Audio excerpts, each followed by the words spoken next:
आज हम आप लोग के साथ शेयर कर रहे हैं एकदम न्यू रेसिपी। आपने इसे कभी खाई या बनाई है तो ज़रूर बताइएगा। बहुत ही ज़्यादा हेल्दी और डिलीशियस होती है। बहुत ही हेल्दी ब्रेकफास्ट की ये रेसिपी है जो कि 10 से 15 मिनट में बनकर तैयार हो जाती है और उतनी ही ज़्यादा डिलीशियस होती है। आप इसे नाश्ते में खाएं या फिर जब आपका मीठा खाने को दिल चाहे, आप झटपट इसे बनाकर तैयार कर सकते हैं। एकदम रबड़ीदार सी ये बनकर तैयार होती है। तो हमने बनाई है पोहे की और मखाने की खीर। आपने चावल की खीर तो बहुत बनाई या खाई होगी, एक बार इसे ज़रूर ट्राई करिएगा। चावल की खीर आप भूल जाएंगे, इतनी टेस्टी लगती है ये। और वो ख़ास ट्रिक भी बताएंगे जिससे आपकी खीर बहुत ही ज़्यादा रिच, क्रीमी और एकदम रबड़ीदार बनकर तैयार होगी। अस्सलाम वालेकुम, कैसे हैं आप लोग? उम्मीद है आप अपने घरों में शाद और आबाद होंगे। मैं हूँ फरहाना, घर का जायका विद फरहाना में आपका वेलकम करती हूँ। तो चलिए शुरू करते हैं। तो इसके लिए सबसे पहले हमने 1 लीटर दूध ले लिया है। इसके अलावा हमने ले लिया है घी 1 टेबल स्पून के करीब और लिया है पोहा 1/4 कप।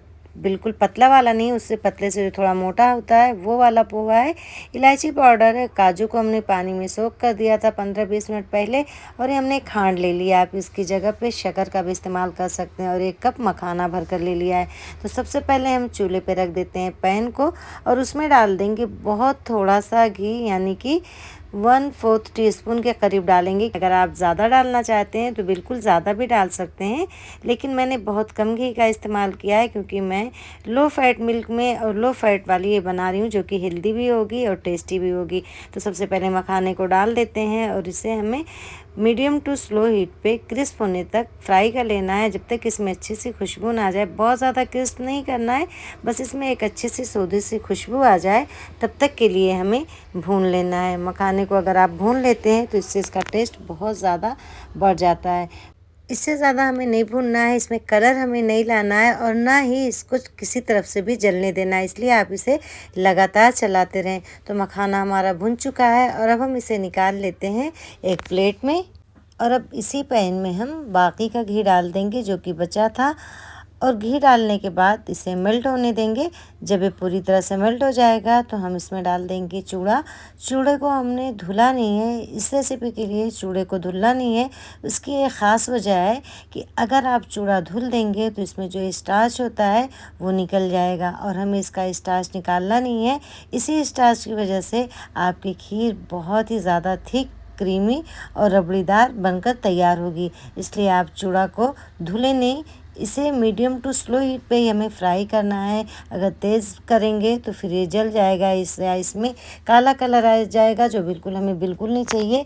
इसे बल्कि हमें मीडियम टू स्लो हीट पे फ्राई करते हुए बस सौधा कर लेना है कि इसमें एक अच्छी सी खुशबू आ जाए। और अगर सर्दियों में जो नए चूड़े होते हैं, यानी नए चावल के चूड़े बने होते हैं, उससे ये खीर बनाएंगे तो और ज़्यादा डिलीशियस बनेगी। जब भी आप खीर बनाएं तो चावल की, तो नया चावल अगर हो तो उससे खीर आपकी बहुत ज़्यादा रबड़ीदार बनती है। तो उसी तरह अगर नए चावल का पोहा है तो उससे भी आपकी खीर बहुत ज़्यादा रबड़ीदार बनकर तैयार होगी। पोहा हमारा फ्राई हो चुका है। अब इसमें शामिल कर देते हैं दूध को। तो हमने जो दूध का इस्तेमाल किया उसे हमने पहले ही अच्छी तरह से गर्म कर दिया था। देखिए दूध का कलर बिल्कुल पिंक हो गया, यानी अच्छी तरह से सोधा हो गया है। और फिर उसे हमने फ्रिज में रख दिया था कि ताकि पूरी मलाई निकाल सके। हमने पूरी मलाई ऊपर से निकाल दी है क्योंकि हमें लो फैट वाला बनाना है। अगर आप चाहें तो फुल फैट मिल्क का भी इस्तेमाल कर सकते हैं। ताज़े दूध से भी आप इस खीर को बना सकते हैं। तो अब इसे हम लगातार चलाएंगे जब तक कि इसमें उबाल ना जाए, यानी कि दूध हमारा अच्छी तरह से पकने ना लगे। तो देखिए दूध में उबाल आ चुका है और ये पकने लगा है। तो इस स्टेज पे अब हम फ्लेम को कर देंगे स्लो, मीडियम टू स्लो करेंगे ताकि इसमें ये उबल कर गिरे नहीं और धीरे धीरे पके और पोहा हमारा इसमें अच्छी तरह से गल जाए। जब तक इधर हमारा दूध और पोहा पक रहा है, हमने जो काजू भिगाया था उसका हम अच्छा सा बिल्कुल बारीक सा पेस्ट बना लेते हैं। तो देखिए पेस्ट बनाकर तैयार कर लिया है हमने। अब चेक कर लेते हैं अपनी खीर को। तो देखिए माशाल्लाह पोहा भी अच्छी तरह से गल चुका है। अब इसे हम चम्मच से इस तरह से चलाते हुए थोड़ा सा बारीक कर लेंगे कि ताकि जो बड़े बड़े टुकड़े हैं पोहे के वो थोड़े छोटे छोटे हो जाएं। अब हम शामिल कर देते हैं काजू के पेस्ट को। काजू डालने से आपकी खीर बड़ी ही क्रीमी बनेगी और थिक बनेगी। अगर आपके पास काजू नहीं है तो आप बादाम का इस्तेमाल कर सकते हैं। अगर वो भी नहीं है तो आप उसमें खरबूजे की बीज को भी बारीक पीस कर डाल सकते हैं। जो भी आपके पास अवेलेबल हो वो चीज़ आप इसमें शामिल कर सकते हैं। इससे क्रीमीनेस बहुत अच्छा आता है। और काजू डालने के बाद हमें लगातार इसे चलाना है, वरना ये नीचे बहुत जल्दी चिपकने लगेगा। जब भी आप काजू डालें तो फिर उसके बाद लगातार चलाएं, वरना ये नीचे चिपक जाएगा और पूरी खीर का मज़ा ख़राब हो जाएगा। और जब भी आप कोई मीठा बनाएं तो मोटे तले का बर्तन ज़रूर इस्तेमाल करें, ताकि दूध नीचे चिपके नहीं, वरना आपकी खीर ख़राब हो सकती है। तो देखिए इसमें फिर से एक उबाल आ गया है। काजू डालने के बाद भी अभी हम इसे थोड़े हल्के हाथों से इस तरह से मिक्स करेंगे कि ताकि कुछ पोहे उसमें मिक्स हो जाएं और कुछ छोटे छोटे टुकड़ों में हो जाएं। इससे आपकी खीर बहुत ही ज़्यादा रबड़ीदार बनकर तैयार होगी। तो माशाल्लाह देखिए हमारी खीर लगभग तैयार है। इतनी पतली रहे तभी आपको इसमें मखाना डाल देना है, क्योंकि मखाना दूध को एब्जॉर्ब करेगा अपने अंदर। तो मखाना डालने के बाद 3 से 4 मिनट तक हम इसे पका लेंगे कि थोड़े से सॉफ्ट हो जाए मखाने।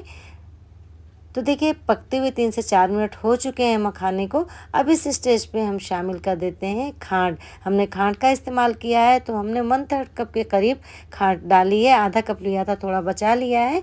मेरे घर में मीठा कम खाते हैं। अगर आपके घर ज़्यादा मीठा खाना पसंद करते हो तो आप आधा कप तक शक्कर का इस्तेमाल कर सकते हैं। आप जितना भी मीठा खाना पसंद करते हो उतना मीठा आप डाल सकते हैं।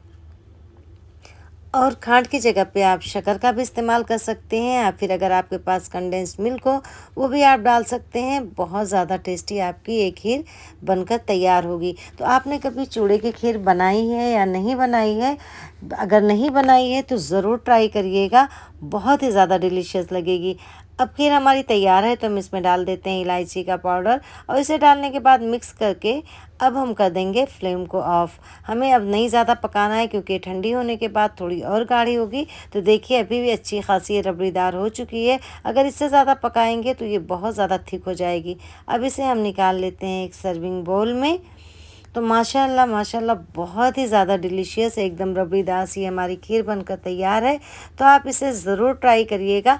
अगर आप इसे एक बार बना लेंगे तो इस कदर ये टेस्टी बनती है कि आप चावल की खीर बनाना भूल जाएंगे, क्योंकि इसमें कोई झंझट ही नहीं है। बिना झंझट के 10 से 15 मिनट में बनकर तैयार हो जाती है। ना ही चावल को भिगोने की झंझट होगी और ना ही पीसने की, झटपट से बनकर तैयार हो जाती है। अगर आपको अचानक भी मीठा खाने का दिल करे या कोई आ जाए तो आप इसे बड़ी आसानी से चंद मिनटों में बनाकर तैयार कर सकते हैं, वो भी एकदम रबड़ीदार टेस्टी सी खीर। तो ट्राई ज़रूर करिएगा।